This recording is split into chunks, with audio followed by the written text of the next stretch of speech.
And now the oven gloves are off after a new study revealed that 9 out of 10 mothers cook the same 9 meals for her family, with a quarter of them making the same meal on the same day each week. Now, most likely to be served up in British households are spag bol, roast dinners and shepherd's pie. Mums are blaming fussy kids and hectic schedules for their lack of creativity. So are we guilty of recipe apathy? Well, what's wrong with that? Shepherd's pie, a roast dinner, that's all good. And I think if you've got... I know I keep harping on about my meat, but... I have got a fantastic butcher in Wakefield, as I keep telling you, and they are fantastic. And I go into him and I'll see a piece of meat and I'll say... Jonathan or David, it depends who's serving me, how do I cook this? What do I lay this on? And where do I put it? How long do I put it in for? When do I take it out? That's right. And I like it, personally, I like it done slowly for 4 hours, which is... See, I like my meat tender. He should bring out a cookbook, He should. Butcher. Jonathan, that's it. Jonathan, bring out a cookbook, because it's really good. You see, you get a good butcher and he'll tell you how to do all your meals. So no apathy in your house, No then? apathy. No. She's never always at the butcher. I'm always at the butcher's. Are you experimenting in the kitchen? Yes. Yes, I am experimenting. I'm quite a good cook, actually. When I get time, you know, and I've had a very good teacher, my mother. And, but yes. do you try different stuff, or do you always... Because, you know, everyone's got their signature dish, haven't they? That... Everybody makes a good spag bol, don't they? Well, apart from Lisa. Lisa doesn't make anything. I do. My poor daughter, thank God she likes cold meats. She gets cold meats. I can do a spag bol sauce. So it's... I've got the recipe up, I think, because I do cold meat, spag bol and a multivit. Just to make sure she's got her vitamin. I am a dread. You know, we were going to do cakes. We did that cake baking week thing, and they sort of set me up and said, "You've got to go home and do one for us." I still haven't done it. Oh, she's 24. Yes. I think it's good to experiment in the kitchen. You should, you know, it's very therapeutic as well when you get a meal together. But also, kids don't eat everything you put in front of them as well. So well, I can understand. Well, yeah, I know. But I mean, you know what it's like. They should eat it. You say that, but there is nothing more soul-destroying when you're trying to be the whole Stepford wife thing and you've spent ages, you know, mashing and pureeing and doing the whole thing and you go, ta-da, and they go, oh, I don't like that.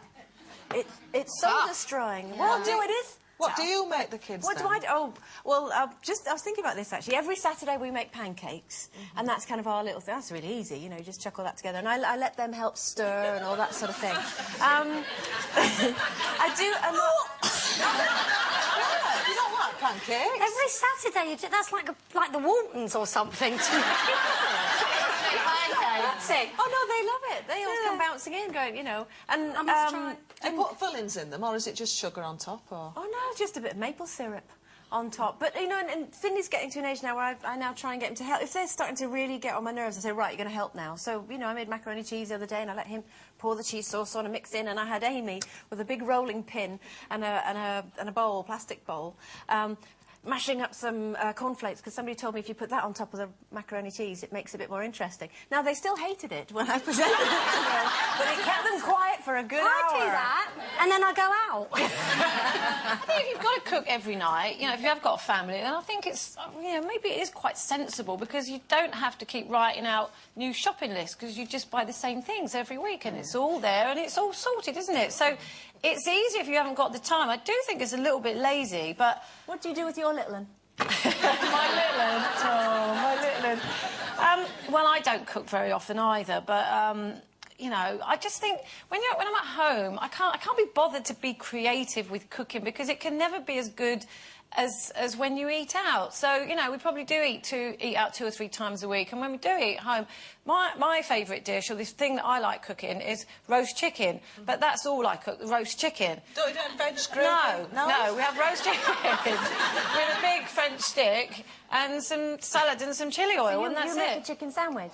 Hot roast chicken. Yeah, but it's really... You're a worse cook than me. Shut up, at least I cook a chicken. No, you probably go and get one of those ones. You don't even know what a chicken looks like. It's got feathers, isn't it? Well, it has when it comes out of my my oven. Yeah, but it's simple and it's a really lovely dish. Like hot roast chicken, all juicy Don't and you put on the bread. any accompaniments? Have you Butter got- on No the bread. cold meat? Yeah. Round the edge? No, just chili oil and... Yeah. No, what's the point? What did you have last night? I had half a packet of sesame Ryvita with really thick butter on. Sounds like one of my dinner parties. And then when we got home, I said to Mum, what are you going to have? He said, oh, I don't know, because I wasn't hungry, obviously, because I'd eaten all these Ryvitas.